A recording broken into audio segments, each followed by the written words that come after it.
Oh my God, what is going on here? Last guess is getting worse. Good evening, everybody. I hope you are well. We are back with another episode of the podcast, and Courtney's back. Yay! Sober She's only here as well. to tell us about speaking to Dan Scar. We know all this already. Did you speak to Dom Hyam, by the way, as well? Because he was in the turf. No, Dom Hyam's parents and his parents' friends. I was talking to them actually at West Brom, and then they came over and talked to me again at the turf. But Right. yeah, I didn't see him in the turf. But to be honest, I barely saw Richie in the turf by the end of the night. It was. I was going to say, I hope the conversation with Dan Scar and Dom Hyam's parents was better than the one I had. You were very late on, though. You were very late on. I mean, I think I can be excused for that, but Yeah, apparently Richie thinks that Courtney couldn't remember everything that he had spoken to her about. So yeah, and you were smashed apparently. Yeah. I was instructed to take home 20 chicken nuggets and only 12 made it home. So that's a proper football day out. That is. Do you know what? It was one of the best days I've had. It really, really was. I'm sure we'll talk about it later on, but yeah, it was a really good day. Yeah, no, I get that. I agree. So we will catch up in a second. We will we'll do things in order properly. But what we will do today for the last time is we will go into a bit of detail about the game. I almost feel guilty about going into detail because of the fact that it kind of I don't want to say it's irrelevant, but obviously there are things in there that we need to learn from and stuff. So we will go into that and talk about those bits that went on. And I have pulled out the league predictions, Richie. So we've got them for later on.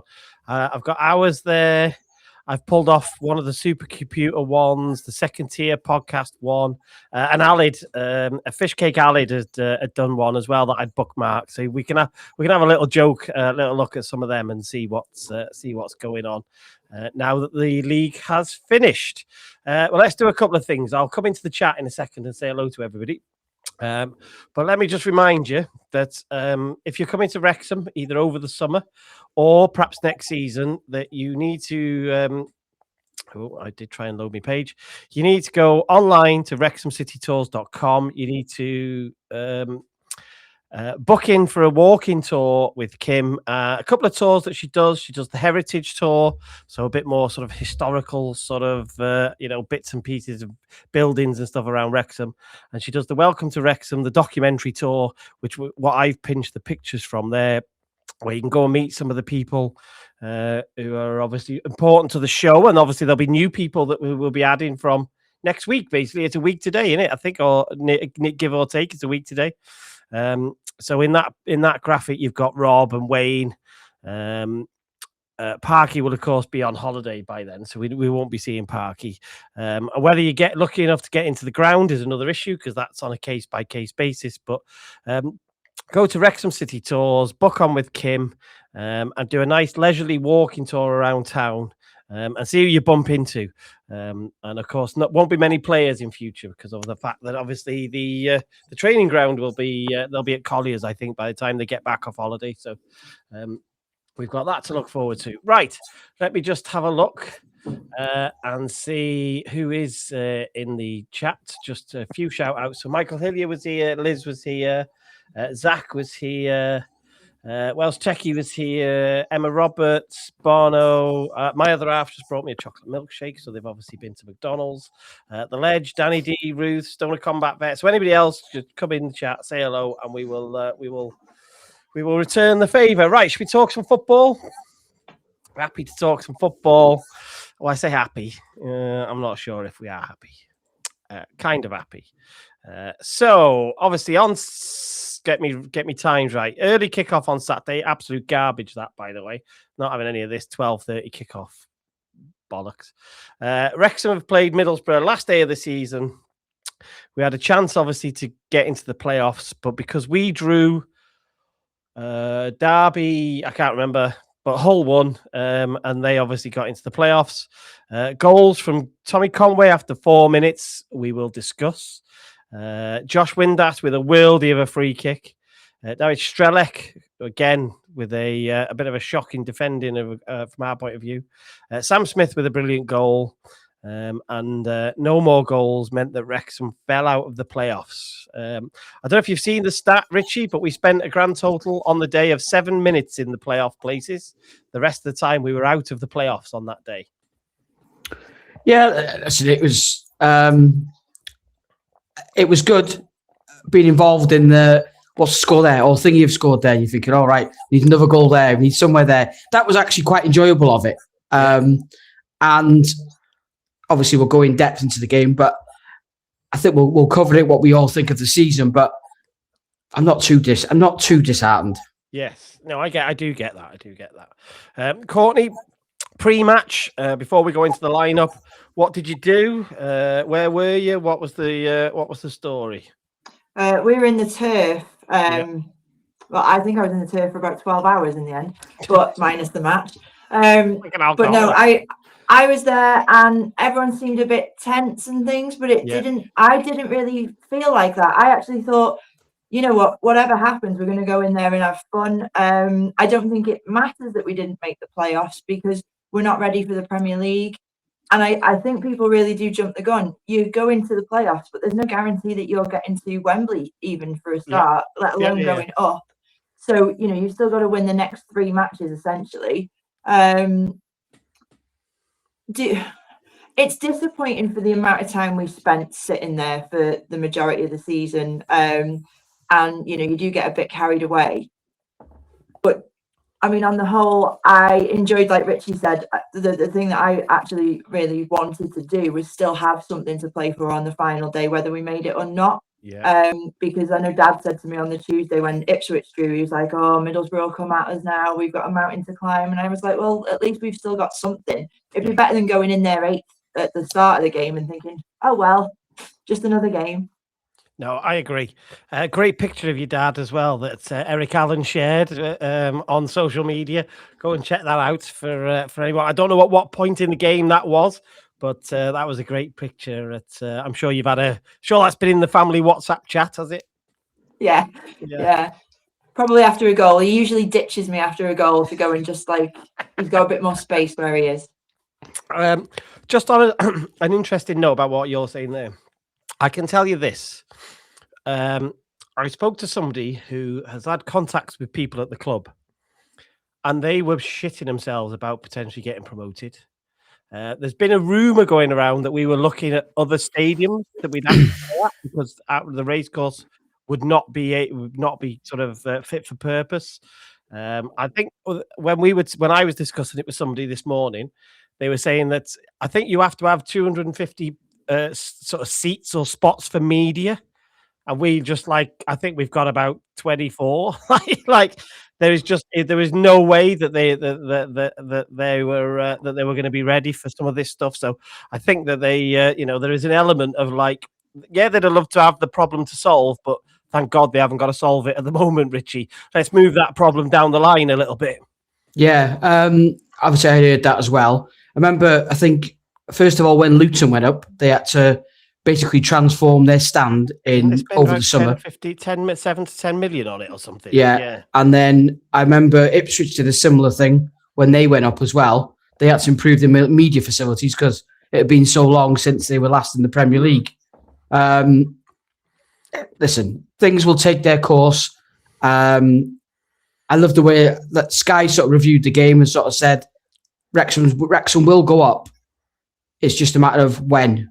And that's probably maybe a good way to look at it. In an ideal world, you want the training ground done, you want the cop done, don't you? You want everything ready. Football doesn't work like that, though, unfortunately. And now we can just sit back and take stock. Yes. All right, let's look at things on the day, though. So I'll just bring up the starting lineup. Let's refresh our memories. Wrexham now with a. I don't think it was that 3-4-2-1. It was more like a 3-5-1-1, which we've sort of switched to. So we had Danny Ward in goal, Dom Hyam, Dan Scarr, and Callum Doyle at the back. Issa Kabor with Matty James, George Dobson, and Ollie Rathbone in midfield. Josh Windass in a free role behind Sam Smith. And Parky has spoken on the record about wanting a couple of basically Dobson and Rathbone acting as like a couple of number sixes, a couple of box-to-box players to help solidify that back line. So when you saw that team, Courtney, because obviously we haven't spoken to you for a while, we've had some incidents, should we say. Was there anything that concerned you? Or did you expect anything different from that starting lineup? I still wouldn't start Danny Ward. It's for me. It's you laugh, but what you've got your best shot stopper outside of the Premier League sitting on the bench, and then 4 minutes in, and I'd like to be proven right. Yeah. We will come on to the goals. Don't worry, Richie. Anything surprise you in any way, shape, or form? I think I said on prediction, I would have thought Lewis O'Brien should have started. I don't think Ollie Rathbone is in great form at all.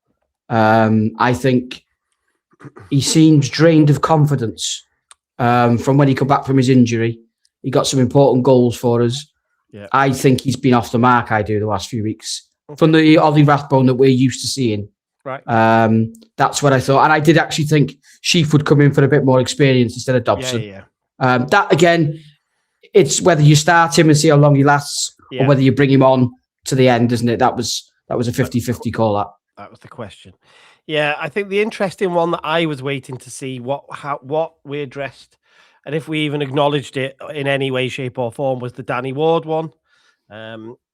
I was disappointed that Arthur didn't come into the side. If I was Arthur, I would have questions now, because Arthur was dropped for less than what Danny Ward has kind of been victim of, if you like. And I think the fact that it's being reported that there's no contract offer for him yet, if I was him, I'd be having conversations with Phil Parkinson this week. And I think what you've basically said, Courtney, unfortunately for Danny Ward, is correct. And sad that the Leicester fans are right, weren't they? They call him the ghost because everything goes through him. And sadly, we've got question marks on at least one goal again this week. So I think that was a mistake, and I think that's cost us points at the end of the season. But I digress. Let's get into a bit of detail. But we will start with that. I will just bring up a bit of a snapshot to sort of highlight some things that I've taken from the game. So that is George Thomason chasing Callum Britton down the line. And Richie, you'll remember that in that pre-match show that we did with Che on the Friday night, Callum Britton was a player I picked out. I said he was going to be a problem going down that right side. He put, if you watch the video back, obviously it shows it a bit clearer. He put George Thomason in the tumble dryer at that point, sadly. He drives the ball across the box. Danny Ward, I know these aren't very clear because they're screenshots. Danny Ward dives over the top of the ball. Dom Hyam isn't quite quick. I think it's Dom Hyam isn't quite quick enough. And it's an easy sort of almost like an accidental tap in for Tommy Conway. And on a day where we needed to start half well, again, Richie, we've talked about starting halves of football well against a side that we needed to, I'm saying needed. We wanted to get a good result against. That wasn't ideal, I think is an understatement. Yeah, we obviously said that would probably be where the game would be won or lost, that flank. With regards to Whittaker as well. Yeah, because I thought that was a bit with Lewis O'Brien as well, because naturally with the left-footed on that side sometimes can help you. Yeah. But listen, I think Thomason was probably targeted. They have probably got two of the best right-sided players who link up really well. They sort of know each other's game inside out. And it's pace. It's pace again, isn't it? That we've all identified, and I don't know how long we've been talking about pace. But again, we should anticipate that the cross is going to come in. It's poorly defended. It's really bad goalkeeping. Yeah. And nobody took charge of the situation. I was sat in row C and there was no shouting. In the lower tech end. Basically third row in the tech end lower, yeah? Yeah. So I was closer probably to the winger when he crossed it than Thomason was. And there's no communication there. There was nothing, nobody. Okay. Courtney, when you saw that unfold, you probably, from where you are, you probably couldn't see the detail of it, or could you? Could you suss out what had happened, or what was this? What happened and who shouted? I'm going to watch what I say here, but I mean, I could suss out that it was shite, and that they should have done better. Yeah. It looked fumbling, but then there were so many more, and they probably won't get the attention because of, obviously, you said at the start the match doesn't matter now, but there were a lot very similar that we got away with as well, where it just seemed like Richie said, no communication whatsoever, no shouting, no command in your box. And I think he saved one, Danny Ward, with his legs, is the top of his thighs. He caught it going between his legs. Yeah. It just wasn't good enough. And especially at 4 minutes, you want to make the atmosphere hostile, but then they've got the upper hand in terms of having a goal advantage. So it was very then difficult to get going, but we did, which was good. Yeah, interesting. The atmosphere was really, really good. Boosted by some new speakers. Did you see that this week? They'd put some new speakers. I thought it was a bit smoother and creamier than normal. They've put some temporary speakers in. They're going to replace the whole sound system, I think, once the COP is done. But until then, they're using temporary ones, which caught me by surprise when I could actually hear what somebody was saying. I don't know if anybody noticed that at the time or not. I think they were the ones that, when they did the end of season players do on the pitch. I think these were better. No, they looked very similar to that. I think these ones were much, much better.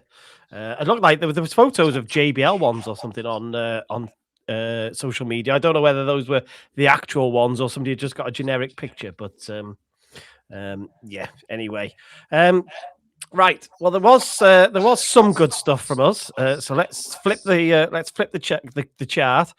What you probably can't quite see well enough there is that is a free kick from 25 yards from Josh Windass, and that is two things to point out. One, that is postage stamp in the top corner. What an unbelievable free kick. Courtney, just try switch. Can you switch your volume down a bit, if you don't mind, if you can still hear me? But secondly, Richie, I don't know if you noticed this, their wall did jump and the ball still went in. The point that I made about the wall the other week is valid. That Victor Tort one would have gone over the wall even if it jumped, like Windass's would have. But that was just an absolute worldie in the top corner. Yeah, it was. It was brilliant. I think we've waited long enough for one. Barrow at home, wasn't it, in League Two? It was nice to see him score a free kick, wasn't it, really? It was normally, I'm not saying we haven't hit the target on previous ones, but there's not one that springs to mind and you go, oh, that was close, or that was a good save. Yeah. Or we had the woodwork or something. But no, it was excellent technique. And it got us straight back in the game, didn't it? Yeah, we were lucky at that. I say lucky. The thing you want to do is get back in the game ASAP, don't you? You don't want to be going in at half time down, in theory. So I was pleased with that. That must have looked good from where you are, Courtney, because you'd have had a similar view to what that photo. Well, maybe not as high, but that photo as well. I mean, it was just an absolute worldie. It was. I'd probably put it up there as one of the best that I've seen in person. Yeah. And I think we haven't seen one for ages, like Richie says, but when you're that far out, you just think, oh, what's he going to do with this? And then, like, literally precision to the top bins. And,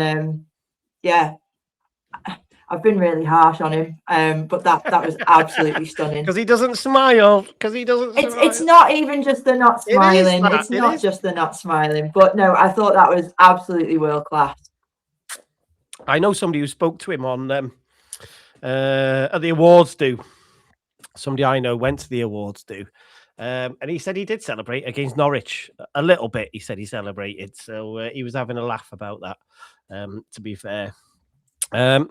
So, yes, back in the game, feeling a bit better about it. It was a lovely day, and the atmosphere was really, really good. We should point that out as well.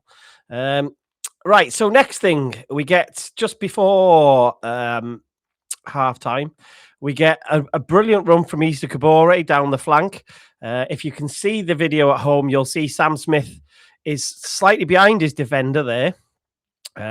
Just as Kabore crosses it, I will go to the next one just so you can see. And Sam Smith has got in front of his man. He's ran 4 yards across his man. Terrible defending with an absolute bullet of a header. And the dream was alive for me then, Courtney. I thought we were going to do this now. I thought this might be on. Yeah, it does pick you up, doesn't it? And especially when, because his attacking threat, I think, is very, very good. Coming from behind to go and do that. He gives you a lot, I think, in terms of chasing the ball down, trying to get into positions, ready to score the goals. So, yeah, I had a lot of hope after that. Yeah, Richie, proper old-fashioned header. It was a bullet header off a brilliant cross as well from Kabore. Yeah, I think it's interesting. I think if the season was longer, I'm not saying the playoffs, but I think, say we were playing to, say, another 2 months, I think Sam Smith now was, obviously, he missed, didn't he, with the pre-season? Yeah. And then he had to buy that tumour removed from his leg or whatever it was, don't you? Yeah, and he bided his time, obviously, playing second fiddle to Kiefer. He was getting just minutes, wasn't he, really? Yeah. But since, say, Boxing Day or Christmas, maybe probably the New Year, when he's come in and playing, I think he's done really, really well. And he's shown that he can finish at this level. Yeah. No, I think Wrexham, at the moment, the way he's sort of playing, they look right in the fact that they did pay quite a high fee for him, but they believed he could contribute at this level. And I think that doesn't necessarily mean he'd be the first name on the team sheet, but he obviously clearly can contribute at this level, can't he? Whether that's as a second choice, third choice, or first, depending what the manager thinks. I think that was quite interesting. The downside is that we then get pegged back. And there is a couple of things to look at with this one, as always. I do love going back over goals and analysing them. From a sort of a defensive point of view, this ball is going to come back to Matty Target, who stood unmarked in acres of space here. So Wrexham, neither Kabore nor Josh Windass, you would be free to ask questions at this point, Courtney, about why we didn't close our man down. Neither of those two pressed that ball enough. We were actually just stood. There was no pressure. We were stood, just letting them play. I think we were a bit excited because we'd scored the goal. That ball then comes into the box, and what you can't see because of the blurry screenshot is that Strelic gets in front of his man, and his man was Callum Doyle, who doesn't mark him, just lets him run straight across him. And from 6 yards, he smashes one home past Darry Ward. And that would really annoy Phil Parkinson, Richie, to concede a goal, no pressure on the cross, and not to be switched on to a man getting into the box. And if you just put the caption back up, the photo. The photo. Hang on, let me find where it is. It's there. Well, we can't hear you, so you need to tell us before, because we can't hear you. Where it says Wrexham AFC. Right. On the advertising hoardings. Right. I'm just behind the F. Oh, right. Because I was walking to get a pint. So you're by here somewhere. Yeah. So that happened basically right in front of you, did it? Yeah, I could have probably caught the ball. It was just literally right behind the goal. You should have told them to switch on then, just as they're walking past you. What, you did it all on Richie this now? But it was like Sam Smith had scored. Right, okay, I tell you what, we'll see this to half time now. I'll just go in the queue. And I was walking, and then literally, as you're walking, and you try to watch, aren't you? Yeah. Watch where you walk, watch the game, and then just like the ball at the net, like by there. And it was like, what has gone on there? And you just... Well, that's what it was. I did hear some talking then, though. There was a few effing and jeffings. Was there? I can imagine. How did your dad react to that goal, Courtney? That's probably that'll be a more excitable answer to that, I'm sure. I think we were both just swearing and ran to the toilet. I know I did. Because I just thought, oh, that's it now. We've drawn. I've got time to go. I can't remember where he went. Beat the queues. Yeah. Yeah, so for people who don't watch football very often, but you see it just before half time, people do gamble because they want to beat the queue to the bar, the queue to the shop, or the queue to the toilet. So that was really, and as I said, the disappointing thing is, Richie, that like those are soft goals to concede, and I will talk about this on another day about how Wrexham retool this team in the summer potentially. I don't, and I know lots of people have been raving about some of the defence. I'm not sure all those defenders will start for us next season. No, I'm even throwing in Callum Doyle and Dom Hyam to that mix. I think he's going to retool that back line. Yeah, all I would say on that is obviously when we logged on tonight, you had something on the background. Yeah, and it's the most goals we've conceded in the season since we got relegated from the Football League. Yeah, that stat is. I was amazed at that stat. Yeah, I really was. So all the non-league days when we've seen some tribe between us, some absolute dross. We have seen some dross. Yeah. That we've conceded that many goals this year. And that probably is, amongst other things, a reason why we didn't get in the playoffs. Yeah, I think it's one of the contributing factors. Yeah. But that's just basics for me. We should have switched on after the goal, shouldn't we? Yeah. They say the most dangerous time is 5 minutes after you've scored a goal, isn't it? Because you do take things a bit earlier and you do sort of switch off. And that was classic. That was right before half time. You think get in 2-1 at half time. You think that's a good foundation to build for the second half. And we couldn't do that. And that would have been a bit of a gut punch, I think, for them. So, Courtney, I think you need to be careful with Dan Scarr and Dom Hyam. That's all I'm saying. All right, make the most of them while you can. Oh, I did on Saturday, yeah. Well, that sounds awful, doesn't it? Oh, dear. All right. Right, let me pull up what's that. I can't even remember. There's that many. Oh, that's the cross. Hang on. I think that's what I should have put that in the order. That's the cross for the goal, right? And you can just see, like, how much time have we given Matt Targett there? That is just like unbelievable, the amount of time that we're giving him. I should label these. Ollie Rathbone had a half chance, Richie. That would have been in front of you. He sort of burst through on his left foot, drove that fairly low, easy for the keeper to save. Do you? Oh, Richie, I thought you'd gone then. No, he has gone. Oh, he's sort of gone. I thought that's an example of, like, when Ollie Rathbone is on it, he smashes them home, doesn't he? It was not an easy chance, but he's good enough to take those chances, and perhaps just couldn't take it on Saturday.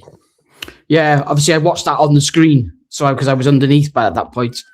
So it was quite in the concourse in the queue. It's quite thingy because you can hear the crowd sort of go up. Yeah, get a delay. And I'm watching the screen, and there is a little slight delay. So obviously people going, oh, and then you look at it and you go, yeah, another day he probably would have. I think an confident, in-form Ollie Rathbone would have scored that. Yeah, I get it. I do get it. There was a scary moment where Danny Ward had to be called into action, and there was a clearance off the goal line. I think Callum Doyle clears it off the goal line actually just after this, but it could have hit Danny Ward. We were a little bit lucky that this one gets it straight at him, but we were scrambling around. I think this is an example, Courtney, of some of the chances you were talking about. These sort of little chances that we kept giving away, because remember we were going at some point. We did start to attack as well, much to our surprise. But these are the little half chances that we're giving away as a result of that. Yeah, we invited a lot of pressure then because they thought that they could go and get a winner from their perspective. But there was a few, we were just scrambling. It was scrappy. It was just anyone and everyone sticking a boot in to clear it by the end, I think. But again, no shape and formation really to your defence in terms of, commanding your back line, commanding your box. And I am quite surprised that they didn't bury it, because they've been sitting sort of second and third all season. So they'll have been disappointed Middlesbrough for not taking the chances too. Yeah, I think that's been their problem, is that they've not been they haven't had somebody who's knocked in 20 odd goals for them. It's been shared around a little bit, and I think that's one of the reasons I'm not confident they'll go through the playoffs, because of the fact that I think you really need somebody who's going to get you out of trouble and score some goals. Richie, the biggest chance of the game fell then, not long after. It was actually quite a good move. Broadhead with a brilliant run. We'll perhaps talk about him at this point as well. But he cut the ball back on a counter-attack to Josh Windass, edge of the box. And the thing I couldn't believe is that he didn't hit the target. it was about half a foot over the bar, I think. I was really surprised. He had quite a lot of time there to take a touch and perhaps bend one, sort of Elliot Lee-esque, if you like, as he did a few times, but just sort of snatched at it, a bit excited, I don't know. But that was the big chance. What you get told when you're a child and you're hitting the ball, make sure your head and your body go over the ball. Yeah. He seems to slightly lean back, and that's where the ball obviously goes over the top. And for the second week running, we find ourselves with a player who's got like 8 or 9 yards in the edge of the penalty area. We haven't seen it all season, and we see it twice. And it's just like, what's going on? But also to that is I had a bet for us to win. Josh Wind has to get the winner. No, just for Wrexham to win. So Wrexham let me down, and obviously Derby let me down. Right. But at one point, if that had gone in, it was looking at about 1,500 quid between a few of us. We'd have been going out, Courtney. We'd have been having podcast curry or something. What? So yeah, but I think everybody in the tech end, in the ground, just waiting for the net to bulge. Yeah. It's one of them. It's a bit like when Mullin. Every time you just expect it to hit the net, don't you? And because Josh Windus was in great form, he scored a hell of a free kick as well. Yeah. I still think after it, people look at each other going, I can't believe that didn't go in. Yeah. Not like, what's he doing? It was more in shock that he hadn't hit the target, like you said. He's so good, and so, he's been so clinical. Yeah, no, I agree. I'd love him to have a touch and just see what he would have done if he'd have had that touch. But, then you've got visions of you smashing that into the back of the net, running through your head as well, haven't you? And what that might have meant. So yeah. Last chance that's of note. Well, we'll talk about Broadhead in a minute, remind me. Just let's get this last chance of note. That was the Kiefer Moore one, where Kiefer ran through on his left foot. And to be honest, I thought he was going to cut back inside. You can see in that picture, the Broadhead's free on the edge of the box. Cut back inside. At the very least, stick it on your right foot. And he didn't, Courtney. He smashed it, and I nearly caught it. That's how bad it was. Yeah, it was pretty bad. And Parky, if you watch the video, Parky goes nuts. You'd have perhaps seen that. Parky was furious. His face, it was like it was just like stone. He was not impressed at all. I wasn't impressed. The tech end definitely wasn't impressed. I can tell you that for a fact. If you're going to do that, you've got to do it well, haven't you? When you've got options of passing to, squaring it off to Broader, you've got to do it well. And it was possibly one of the worst shots I've seen of the season, where it was nowhere near. From my eyes, it was like, you got your goal post here, and he was going off miles to the side. So yeah, I'm not surprised you nearly caught it, to be honest. No, it was a bit like me and you trying to reenact the goal against Ipswich. You're correct. It would be. It's exactly what it is, Richie. I mean, me or you would need 100 goes now because we're out of practice to get it a couple of times. And obviously, that's going through his head. That goal. Did he do it against Coventry? Did he do something? Coventry. Coventry in the low, Ipswich in the top, low. Wasn't it? Yeah. So he had that in the back of his mind, obviously, but I don't think that was the time to be trying that on your weak foot when there's bodies. I would have been trying to turn back in and play percentages, just get it on my right foot. But obviously, he snatched at it, and it's fair to say, I think you get points in rugby for that. I think not in football though, sadly. So that was it. The game ended. We were just waiting for the whole game because it was a bit behind, wasn't it? 4 minutes, 3 or 4 minutes or whatever it was behind. We were just waiting to see whether Norwich could do us a favour, but it didn't feel like that. The players did do a little clap of everybody, and then they went in, and like half the stadium emptied, more than half the stadium emptied, and then they decided to announce that the players were coming back out to do the sort of traditional lap of honour with their families and stuff. And I don't think there was barely anybody in the ground, was there? Go on. What got me is that after the game, I thought they'd all be like round an iPad, watching the whole game or watching the score come in. They did have somebody on it though. They didn't need but as a group of players, if you look at all, you've got a staff member who knows. That's the thing. But I just think we accepted it too early, if that makes sense. Because like the other game hadn't finished. The players were still walking around, not waiting. It's as if like, oh, well, we haven't done our bit. And you're still like going, well, there's 4 minutes to play. There were a few with it on their phone, though, because like Kev Mulholland, he had it on his phone, and I think a few of them crowded around that. I know Dan Scar, he sat in the dugout for a bit, I think just waiting for either a roar or to feel deflated. And then I think the others went off to clap. But, I mean, I suppose they just think, well, we've done what we can, and then we'll wait for the roar if we're actually going to get there now, because they knew that wasn't possibly enough. Because Norwich had a corner, didn't they?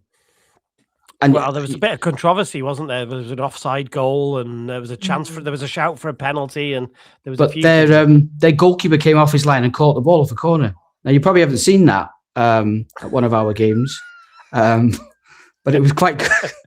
That was the last action of the game. He came and caught it cleanly as well.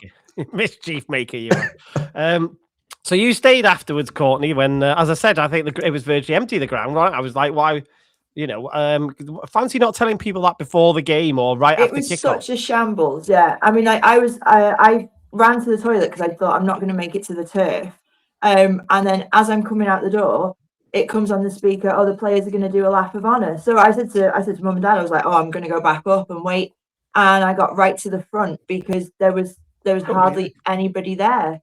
Yeah. And then I saw Sally Webster. Correct, yes. So Callum Doyle's girlfriend's mum, who is obviously in a is sitcom the right word? Soap opera. So she's in a soap opera over here. So yeah, she was there. I know somebody else who'd spoken to her, and she said she was very, very nice. I asked her if she was a converted fan, and she said, of course, now. So yeah, we told her that we'd voted for him as his young player of the season for me. Yeah. But she said, oh, isn't he good? Isn't he good? yeah, that was just badly organised. That was a shame. That was because normally people will linger, especially kids will want photos and stuff as they go around. They'll want selfies, etc. And because just on that, Matt, as well, hardly any of the players then went the full lap of the pitch, and I don't know if that's because it was so empty. I don't know if that's because they were a bit deflated, but like I've got to give absolute plaudits to Dom Hyam as a captain. He spent time. He went around the entire, 3 sides of the ground, and anyone that was stopping him to ask anything, I had a quick selfie with him. He had time for everyone, and in that moment, I can't imagine how deflated he must feel, not making it. But he still did all of his duties, and I did tell his parents that because it goes a long way. I think with a fan base, we're used to. I don't want to say mixing with the players, but the players have always sort of appreciated the fans and put the time in, and they still do. And I think that's really, commendable, to be honest. Yeah, no, that's the sign of a good. Well, he's a sign of a good leader in it, I guess, and that was the thing. Richie, anything else to say about the game before we look at the league table and the predictions? You just wanted to go through Nathan Broadhead, didn't you? Broadhead, yes. We came on and actually looked quite lively, I thought. Never looked like I don't remember him looking like a goal threat, but he just looked like he had a bit of a pep in his step. I would say the Nathan Broadhead pre-March we seen on Saturday. Yeah, I actually think he changed the game, as in got us up the pitch a lot quicker. Yeah.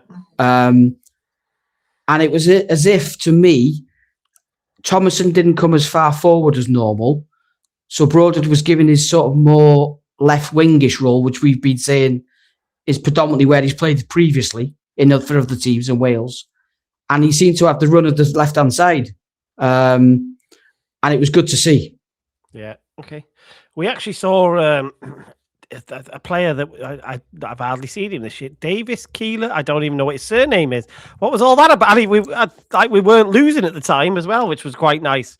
He had to go, couldn't really do anything. Can't blame him for that. I mean, he must have all of an hour's worth of football under his belt since January now. Courtney, what did you make of DKD and Broadhead and whoever else came on? I mean, by that point, I just thought we had to throw the kitchen sink at it, and it didn't matter if we had every attacker on in any position, didn't we? Yeah, like if we didn't end up with a single defender on the pitch, then you just got to keep throwing all your attacking players on because we needed it by that point. I feel a bit sorry for him. I did question way back when, why are we signing him? Why did he want to come to us? Because he never seemed like something that we actually needed. We didn't seem to work on the bits that we needed to in the transfer window. And I feel sorry that he hasn't been able to show anybody what he's capable of. A bit like Sam Smith earlier in the season. For me, Sam Smith gives you more than Keeper does. Yeah. But he was unable to show that because it just seems like there's a little bit of favoritism. I don't know how else to describe it other than he's got the people that he wants, and then everyone else will just filter in when they need to. And we needed DKD on Saturday because we were just trying to claw anything we could back by that point. Yeah. Anything else? Is there anything else about the game? I don't think we need to go into detail about stats and stuff. It doesn't matter, does it? No. But, anything else? It was good atmosphere. I don't think there was nobody that was overly disappointed at the end. Nobody, there was none of that. It was everybody got a round of applause and stuff at full time before everybody departed. Like you say, it was fairly good spirits, perhaps tinged with an air, a little bit of disappointment, rather than being, properly peed off people. Yeah, I was glad it was obviously went down to points and not goal difference. Oh yeah, because I just think listen, it wouldn't have made a difference, would it? But for me personally, it was just glad that it was done on points and not we'd lost by a goal. Yeah. It's just because not that Josh Windass, it would play on his mind with that chance, but you just think, don't you? If it had gone down to that, and he just thinks, oh, if I'd done, some people can't they mentally? It can affect them. But I think he's a stronger character than that anyway. I think he'd rather, yes, he could have scored, but, you could have said, well, Kiefer could have scored as well, couldn't you? But okay. Well, let's bring the league table up and then we'll get some general thoughts. So that's how it finished. Coventry, obviously, champions. Ipswich went up in second place. Millwall, they ran Ipswich close. Millwall in third, Southampton fourth, Middlesbrough fifth, and Hull sixth. Wrexham obviously sits seventh on 71 points, so 2 points outside of the playoffs. Relegated, obviously, with Sheffield Wednesday, Leicester, and Oxford. And I guess overall, what do we? I think highest finish in our history. I said secretly, I think they will be quite relieved that they didn't go up because that would have meant a whole book of work that they'd have had to do over the summer and a bucket load of money. We finished way higher, which we'll go into in a minute, way higher than I thought. We did much better. I was delighted with that as a season. Richie, you were obviously, we were 1 spot away from where you thought we would finish, but I think you would be positive about that as well. Yeah, definitely. Say first season back at this level. And obviously a lot of new players, which obviously took our time to get it to settle in, bed in. But we've enjoyed some great performances, probably before February. I don't think we've been great after February. But we've won at some grounds where, years ago we remember going there in League One when we were there, back before the takeover. But we beat to some fantastic stadiums, upset a lot of people, which is even better. I love that side. Yeah. But I think also we've learned, I hope, what it needs to get to that next step. Yeah. I'm hoping that we've realised, you know what? Yeah, we just need to do that a little bit differently, and then go again for it next year. Courtney, try and sum it up. I mean, every season that we've gone up, I've always been like, consolidate, survive, and I've always been happy with that. And the fact that we've survived and thrived in this league, I don't think promotion or playoffs is actually a measure of the season. The fact that, I mean, as fans now, how can we not be enjoying this? We've been to Leicester. They won the Premier League not long ago.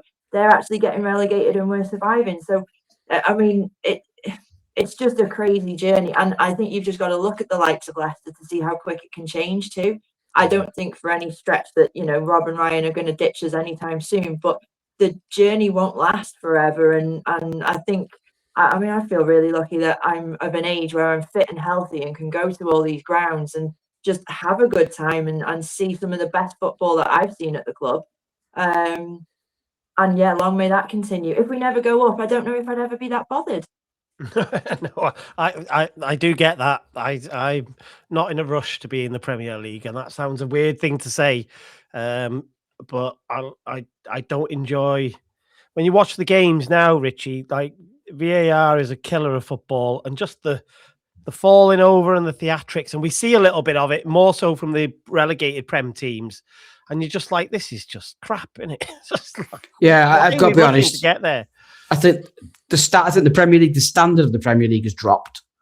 But I think all the extra, like you say, with the VAR, the refereeing, you come out and say you're going to do this season, focus on this. Then they're all right for 2 weeks, and then they just start changing their mind and, all these different things. And that is probably, I would say that's why the Championship is so good. Once the referee's made decisions, you have to just get on with it, don't you? Yeah. You haven't got this 7 minutes waiting there to work out which angle the camera's on, because is it a big ground? Is it a small ground? Where's the line? Is his toenail over the line? It's just, fast. It spoils it. And that's why you look at some of the games in the Premier League, they're like in 100 minutes. And that's without a serious injury. It just beggars belief, doesn't it, really?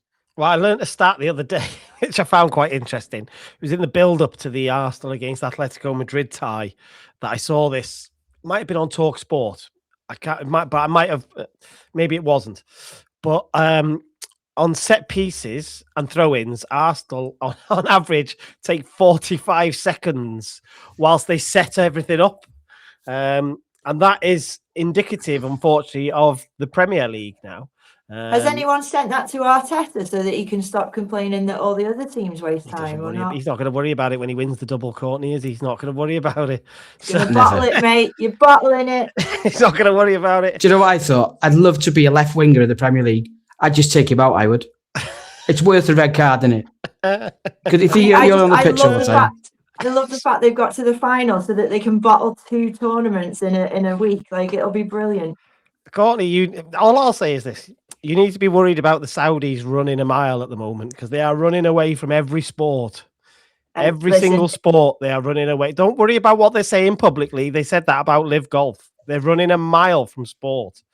We survived Mike Ashley, mate. We can survive the Saudis. It's fine. He might be back. All right. So, what do we say? Let's give the Phil Parkinson a bit of credit, Richie, because obviously there is somebody has to knit all this together, do this, get involved in recruitment, and all that type of stuff.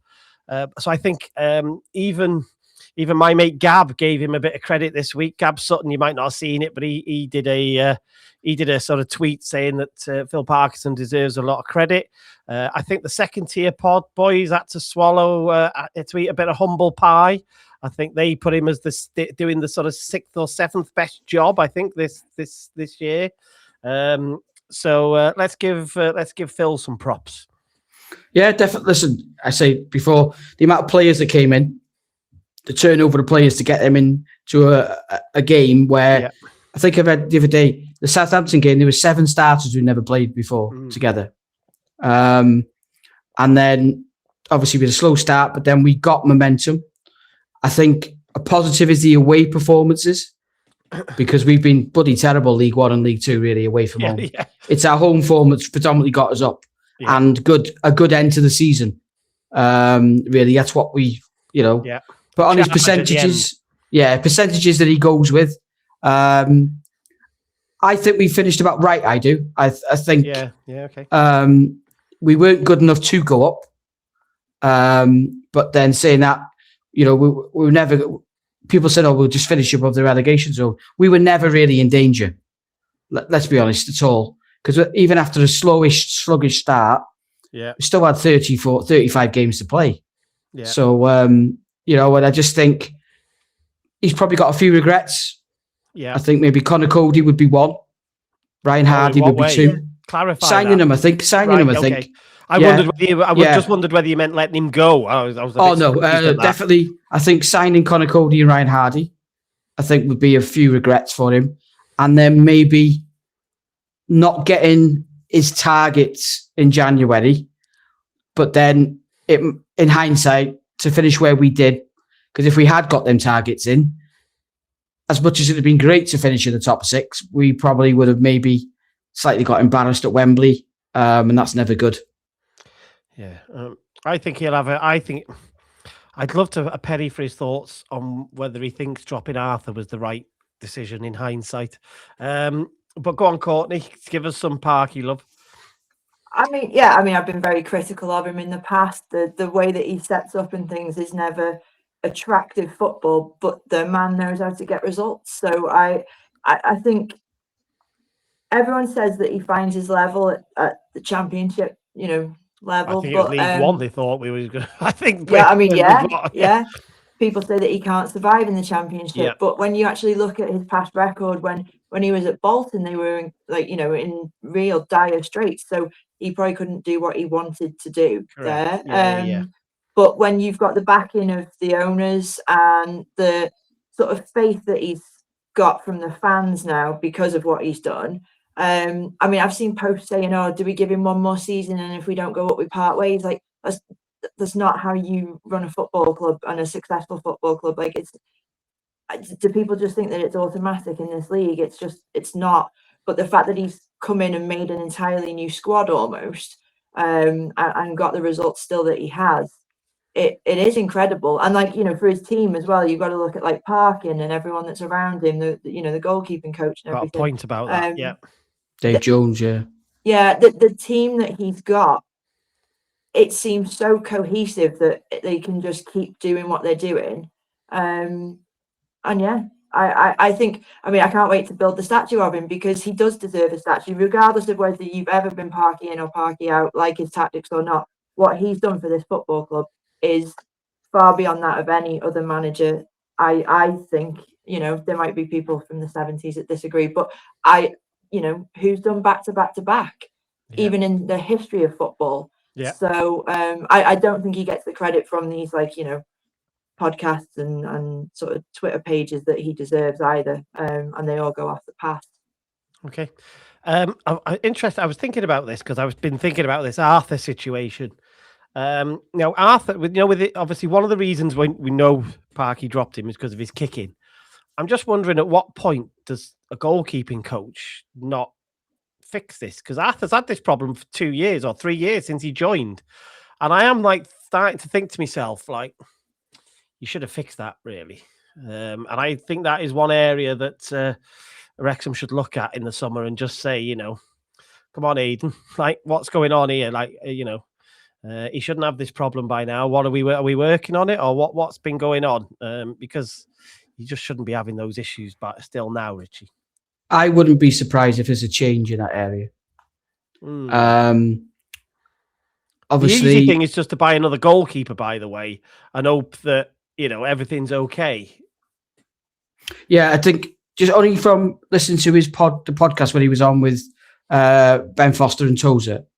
Yeah, and obviously that's Wrexham. Yeah, he likes in America, doesn't he? He used to live in America. He went to America. He's come back. A partner from America, I think. Yeah, he'd come back. So, like I say, I wouldn't be surprised if there's a change in there, and that could be mutual, or he may have said, I've sort of had enough of that, whatever. He's had a long footballing career and now a coaching career. But I just wonder, with regards to the contract, has there been some funny business with the agent? Whether, because if Parky are going to come out, they're not going to throw him under the bus, are they? You mean Arthur's agent? You mean? Right. Yeah, they're not going to come and throw him out the bus and say, well, we've offered Arthur 3 contracts and he's not signed any of them. I wonder. Don't think they've made an offer. Either or, and maybe they've asked for a contract and one hasn't been forthcoming. I just wonder if there's a little bit more to that story and may come out in the next couple of months. I see John Hills is saying Foster for a goalkeeping coach. And Maple Synapse says, "Oh, Chomp, I'll take a qualified goalkeeping coach, please. Somebody who actually knows what they're supposed to be doing. Not just it's a bit old school that, and it just throwing in he can be a coach now. Well, granted, they're players with great experience, but that doesn't mean Martin Margaretson. There's the one. That's the coach to go for. Martin Margaretson. Yeah, wasn't he Crystal Palace or somewhere like that? He's done England and Wales. So he's worked with Pickford. That's no great. I wouldn't put that on my CV. At England, obviously, he was very responsible for the penalties. He's worked with Bellamy as well. No, I know the name. Yeah, I do. I would say that wouldn't be a bad shout. But yeah, the point is, you go and get a qualified goalkeeping coach, not just somebody who's just retired because you like them in it. That's we're in a fortunate position now that we can go and get some of the best in class, I guess. Valero, Oh God! Oh, somebody even go there. All right, let's have some fun here now, and let's go back and have a look at our predictions. Oh God! Are you ready for this, Richie? Do you want to go first or second, Richie? I'll go first. I'll take it on the chin. Right, I'll let me add us all to these. So this was Richie's. Let's bring it. What are you in? Let me bring you into all scenes, Richie. Fair, but top two. Oh, hang on. There you are. Let me bring Courtney in so she can have a laugh. You are coming, Courtney. There you are. So this was Richie's guess. Now, we did these before a ball had been kicked. I think we did them the week before the season kicked off, Richie, from memory. Yeah. So obviously, half our signings hadn't happened by then. So we had no idea who we were going to buy or anything, did we? So Richie basically had the top two as Ipswich and Coventry. You were right, in the wrong order, but you were right, basically, yeah. Although I did doubt for some time that Ipswich were going to get there. They were slow starters, weren't they? And to be fair, they had their last few games are all the way from home, weren't they? Right. In their running, and they're very strong at home. Very strong at home. You pulled a blinder with Millwall, by the way. I thought that's an absolute blinder. Obviously, Birmingham didn't do very well. Bristol City fell out of that. They were there the year before, weren't they? Yeah. They fell away there. You were close enough, obviously, with Wrexham. Sheffield United surprised everybody, and obviously had a bit of a stinker.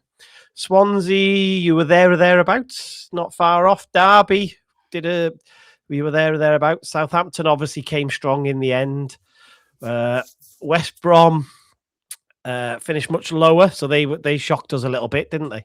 Yeah. Hull, you were fairly close, considering I had them in. I think I've got them in the bottom three, and I'm not on my own. Before you start laughing, I wasn't the only person that thought Hull were going to get relegated. You were close with Watford. Borough caught you by surprise. QPR, Stoke, Charlton did a little bit worse than probably what you thought. You were close with Portsmouth. Preston did a little bit better, but Blackburn, and you had Leicester down there, believe it or not. I'm gutted that I didn't have Leicester in the bottom three. I'm gutted now. I would have thought you were mad if you'd have put Leicester in the bottom three. I thought you were mad by having Norwich in the bottom three. I just remember saying double relegation because they were in such a state. I remember saying that double relegation, but they may just have enough to stay up. But I wasn't far away there, was I? The bottom. No, you weren't far away at all. So that is actually quite a good. That's quite a good effort, I think. I think that was quite good. Let me bring. Oh God, let me bring on mine. You tell, by the way, I'm like, oh God. It's just remember we were, So I had Ipswich and Coventry as the top two. So I was the same. I had Southampton, Birmingham. Birmingham have let me down. Sheffield United let me down. And Leicester definitely let me down. Was that an alphabetical order you did that, or Leicester? Bristol City wasn't a million miles away. Borough obviously did better. Norwich were roughly there. West Brom let me down. I don't know why I put Blackburn up there. I don't know. I just don't get that one. Derby I wasn't a million miles away with. QPR were roughly there. Watford there. Millwall I got wrong. Swansea wouldn't have been far off. Wrexham I obviously got very wrong. Stoke, I probably undervalued them a little bit, but thought Portsmouth would struggle. Charlton, I was close with. Preston obviously did a little bit better than I thought. And then I had Sheffield Wednesday and Oxford. I think everybody kind of had them. I think those were the two that loads of people thought. But Hull are the ones that went just wild. And obviously I thought they were going to struggle. If you remember, they had transfer embargo. Yeah. There was a bit of disruption. That was that one. Let's just have a look at a couple more. So the second tier boys, just because I just happened to see this today. That was theirs. So they had Ipswich and Southampton. So where did they have Coventry? They had Coventry 6th. Sheffield United, they had 3rd, you see, and Birmingham 4th. Everybody was quite big on Birmingham, weren't they, at the start of the year? Yeah. And then obviously they've done nothing. And I'm not sure Chris Davis will survive there. I'm pretty sure that Thomas Frank link is quite strong, isn't it? Yeah. So I'm pretty sure they are going to bin him. You're welcome to that boring football. He did all right at let me get this right. Brentford. Where was he before? Yeah, Richard? Brentford, yeah. He did all right there, though, but no expectation on him, I suppose. No. So Millwall, they had Millwall quite high as well, which is interesting. But Leicester were up there. Where's little old Wrexham? So they had little old Wrexham at 18th. And obviously Tim's had great fun with them all season, basically trying to make a mockery of their prediction about Parky, hasn't he? Yeah. They had Hull in 22nd, you see. Another somebody else who thought they were going to struggle. Preston in 23rd. Everybody had Sheffield Wednesday at the bottom, which is quite interesting. So yeah, not too bad. Not too bad. The supercomputer, two more. Supercomputer, the Sun's supercomputer, I think it was, by the way. They had Southampton winning the league. Sheffield United 2nd. So that's not the best. Leicester 4th, Wrexham 6th. So they agreed with you, Richie. They thought Wrexham were going to make a really good effort of it. Portsmouth in 10th was an interesting shout because I'd never got the feeling that they would ever get that high in the league, to be fair. I don't know whether anybody else got that feeling. They were like me. They thought Blackburn would be okay, and obviously they weren't. Sheffield Wednesday, they had halfway up the table, which is an interesting shout. Not quite sure what this supercomputer has been fed. And it had Derby, Watford, and Hull in the bottom. So another somebody else who thought Hull were going to be in the bottom, which was really interesting. So the good old supercomputer has done a good job there. And then let's have a look at good old Alid, because Alid's a good lad. So he had Ipswich and Birmingham. Again, everybody went quite big on Birmingham. Another one with Sheffield United up there. So we all fell for the spin that they were going to, on all the new recruitment, new manager, and all that palaver. He also had Millwall quite high. That was an interesting one. He had Wrexham mid-table, pretty much like sort of where I thought we would be, which was an interesting shout. He again was strong on Portsmouth, which I find quite interesting. And he had Wednesday, Hull, and Preston at the bottom. So it's interesting to see the patterns there. I can't remember asking you for one, Courtney, but where did you predict Wrexham finish? I was happy anything above 16th, so I was going for 16th. Yeah. I just didn't want to be involved in any last day or last few week drama in terms of relegation, because you get dragged into something, don't you? So that was my concern, and that's why I was just hoping we would be mid-table and away from that. But I think from memory, Richie, when I looked at it, you had about three of the positions. I think you had Bob on in your predictions. I'd have had the two of the bottom three. Oh yeah, Bob on. Sorry, yeah. I think at them 5. I think I've done all right there. No, you did do all right. You had Millwall right. You had QPR bang on, and you had Blackburn bang on. And I think the only one I had absolutely bang on was Norwich. Ironically, it was Norwich, which was the team that you predicted would be in the relegation zone. Yeah, I think I've done all right there. Anybody wants any tips for next year, just DM me. Oh. It's really difficult because you're trying to do it and you don't know which players you're going to buy and who's going to be crap and which managers are going to get sacked for some bizarre reason straight early on. So yeah. So let's let's just finish by giving some thoughts for next season then. Courtney, what are you thinking early on for next season based on what you've just seen? Just so long as Dan Scar and Dom are still there, I don't really mind. But I don't know. Like, we need to strengthen on the wings, and if we do that, it depends on if Spurs come down. Never. That's going to be the number one day out, Richie. We know that we are all begging for Spurs to come down just so we can Aston have Villa have ruined football this week, haven't they? They have ruined football this week. What was Unai Emery thinking? All I will say to you is, Wolves is a quicker trip on the train. You can. I've already done that ground. I don't care about that ground. I need Tottenham. West Ham, innit? That's basically what it is. I won't be going to West Ham. I struggle with my eyes as it is. I can't put a 200-yard view to the pitch. Yeah. Sorry, Courtney, go on. I think next season we will struggle more despite strengthening, because you've got teams that are coming up as well that are, very well to do in this league. You'll have 3 teams going down, like Burnley have been up and down for like the last 5 years. I think we will finish 9th next season. Ooh, interesting. That's an interesting one. Although I'm not sure. It's hard to say because we don't know what players are going to sign. We know who's going to come and go. But I wouldn't be too devastated, I don't think, if that was the situation. Richie, what's your sort of early thoughts on next year? I think we need about 6 or 7 players. I do, and that's just to improve. That is, as in right. And they need to be starters. Yeah. Goalkeeper, wing backs. We need a centre forward who is a mainstay centre forward, and the midfield worries me because Matty James, he's going to be turning 35. Yeah. Ben Sheaf, I think Dobbo surprised me because I didn't think he'd do as well. I didn't think he'd play as much. Yeah. I don't know if he can do it for the second year.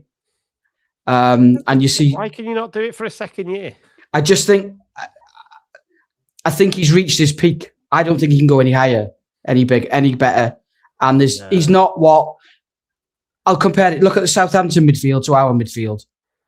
We have got no athletes, and I mean like box to box, strong, quick.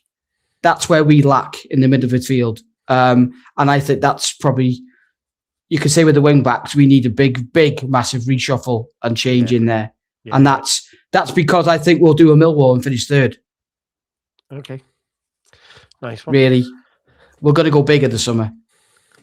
Yeah, there's a couple of people who've said that they think Wrexham will be worse next season.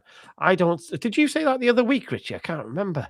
No, I wouldn't. Maybe it was Che. It was Che, I think. I think Che said it. What do you mean by worse, though? Like finishing worse or worse performances? Well, I guess ultimately we talk about finishing worse, don't you? And I think Che said it, and I wasn't for it. I think Wrexham will be better because the bulk of the squad will have been together for longer. And obviously they'll sprinkle some magic on the top of it, won't they, with whichever players they can sort of get. So I think we'll be, and again, top 8, remember, you're in the mix, aren't you? We must remember that next year because the playoffs thing changes. So I think we'll be there. We'll definitely be in and around that playoffs next year, I think. And I think we'll be in for a decent summer of comings and goings. I think it'll keep us all excitedly entertained. I think we should be positive, shouldn't we? Going into that's the good thing is we've got a marker now, haven't we? We know roughly where we are. So and I think we can watch on with some abandon to see who comes down and who else comes up in these playoffs and stuff. I think it'll be really, really interesting. But I agree. I think it's West Ham now, Richie. I think West Ham are going to be the ones that drop down. I think that win for Tottenham will keep them up, I think, against Villa. Yeah, West Ham have got Arsenal on Sunday, haven't they? And Tottenham play on the Monday against Leeds at home. Yeah, you'll get points there, won't they? And West Ham, in theory, will probably lose. So I think that'll be enough. Then I think it'll be there. So and then when they go to Newcastle do us a favour. Have West Ham got to go to Newcastle? Have they? Yeah. Oh, that's game 3 after. Points guaranteed for West Ham. What a mess there. Oh. No, you're not having that, Courtney. Oh no, I think I can't predict them at the minute, but yeah, I think if I had to hand West Ham 3 points to send Spurs down, I think it would be a job well done, Eddie. It'll be well done, Eddie. Goodbye, Eddie. Last home game, Eddie. Gone, isn't he? I think he's gone. All right, very good. Well, we've still got player awards to do, so we'll talk about them, and then we'll, as I said, we have got some topics that we can discuss through the summer. So, and before we know, we've got a documentary to start talking about, and before we know it, they'll be back off holiday and in pre-season, won't they? Let's hope we have some early-ish signings this time. I hand on heart now, do you think that Wrexham are going to do loads of early signings? Not loads, but by the time we go away to where are we going? Finland, Poland, we need to have a few through the door, because that's what hampered us last year, didn't it? I think I totally get it. It's great to have them there and bond with them and get that familiarity. Football doesn't work like that, does it? It's always... No, but what we did is when we come back from Australia and New Zealand, the minibus just dropped them off at the players' entrance, and they all started trickling in. It did. I get it. I do get it. Very good. So we got loads to talk about through the summer, so we'll be all right. We can plod on, can't we? And enjoy transfer speculation as well now, because that's started. So we can do a bit of that as well. Retain list. When do we think possibly? I think there's a chance we get that tomorrow. Within the next 8 days. I said my goodbyes on Saturday because I went on the back. So I said goodbye to J-Lo. Said goodbye to Kabore. Yeah. Who else was there? Oh, I think somebody was carrying Ryan Hardy's stuff out to meet him so he didn't have to come back to the ground. I saw him today, actually. Oh God. I saw him. I was at the turf this morning. He's had a new Landy. He's had a new grey Land Rover. He used to have an all black one. He's got a grey one now, so he's upgraded. So he's new sat nav as well. Got an upgraded sat nav, so now he's going to go straight towards goal. Whether he's had whether that was his meeting today or what, I don't know, or whether he was just going to get his schedule for the summer or what, I'm not sure, but yeah, let's see. Yeah, so we got all that stuff to come, which is always good. So and there'll be a World Cup. At least we got football through the summer, because obviously we've got a World Cup. So at least there's something on the telly rather than cricket. Or what else is on in the summer? Wimbledon, yes. So at least we've got that. So yeah, all right. Let's leave it there. Thank you, Courtney. You're welcome. Nice to see you again. Glad we were able to pull you away from Daniel Scarr. Honestly, I've never moved so fast across the turf. And when I tapped him on the shoulder, I forgot all about his man bag. He could have sold me a man bag, a timeshare, a slice of cake. I did not care. I forgot my own name. Did he know who you were? Oh yeah, definitely. He was asking me for the photo in the end. It's like, no, I could just imagine it like stalker. It's a stalker in real life. To be fair though, I was outside talking to Dom Hyam's parents, and I said, I'm really sorry, I've got to go. So I ran in, and then I went back outside, and she offered me a pen so I could go back in and get my shirt signed, but I couldn't go twice. I could not go twice. You missed an opportunity. You should have done it. No. Should have done it. No. Yeah. It took everything I could just to tap him on the shoulder and be like, excuse me. See, that means you can't wash your shirt now. I know. I don't know why people do that. Just fun, innit? Got to frame that shirt now. You can't wear it. That's the point. No, we'll see. All right. Go about your. I don't know if there any football on this. Oh, there's some. Isn't there some Villa? Like Europa League or something? Forest Villa thirds are playing Nottingham Forest, I think. Semi-final, isn't Palace about to beat Shakhtar Donetsk or something like that as well? There's some. Yeah, they're 3-1 up. Yeah, European football on. So they're playing Freiburg or some other fantastic French team, I think. Strasbourg, or Freiburg in the final. Based on German. Right, go about your evening, everybody. Thank you very much. Thanks to the people who've been in the chat, much appreciated.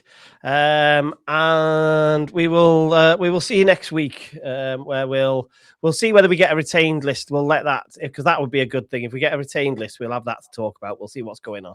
All right, thanks very much. No worries. Cheers. Cheers, everybody. Ta-ra. Ta-ra. Ta-ra.